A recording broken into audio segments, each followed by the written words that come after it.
ನಮಸ್ಕಾರ ದೇವರು day 61 ವಿಲಾಗ್ಗೆ workout start ಮಾಡೋಣ ಬನ್ನಿ.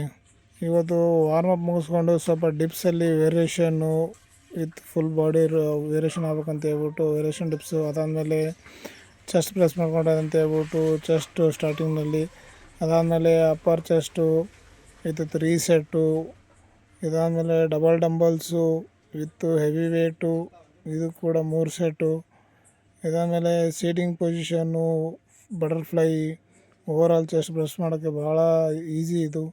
ಅದಾದಮೇಲೆ standing position, double dumbbells, upper ಚೆಸ್ಟ್ನ ವರ್ಕೌಟ್ ಮಾಡಿಕೊಂಡೆ. ಇದಾದಮೇಲೆ ಟ್ರೈಸೆಪ್ಸ್ ವರ್ಕೌಟ್ ಮಾಡ್ಕೊಳ್ಳೋದು ಅಂತ ಹೇಳ್ಬಿಟ್ಟು ವಿತ್ ಸೀಟೆಡ್ ಪೊಸಿಷನ್ನು ಕ್ಲಿಯರಾಗಿ ಟ್ರೈಸೆಪ್ಸ್ ಪ್ರೆಸ್ ಮಾಡಿಕೊಂಡೆ. ಅದಾದಮೇಲೆ ಸ್ಟ್ಯಾಂಡಿಂಗ್ ಪೊಸಿಷನ್ನು, ಓವರ್ ಹೆಡ್ಡು, ಇದು ಕೂಡ 3 ಸೆಟ್ಟು. ಅದಾದಮೇಲೆ ಸ್ಟ್ಯಾಂಡಿಂಗ್ ಪ್ರೆಸ್ಸು, ಡೌನ್ ಸೈಡು, ಇದು ಕೂಡ 3 ಸೆಟ್ಟು. ನೋಡಿ ಪೀಕ್ ಯಾವ ಥರ ಕಾಣಿಸ್ತು. ಅದಾದಮೇಲೆ ವೇರಿಯೇಷನ್ ವಿತ್ ಪ್ಲೇಟು, ಟ್ರೈಸೆಪ್ಸ್ನ ಪೀಕ್ ಪ್ರೆಸ್ ಮಾಡಿಕೊಂಡೆ. ಓವರಾಲು ಡೇ 61 ಎಂಡ್ ಮಾಡ್ತಾಯಿದ್ದೀನಿ.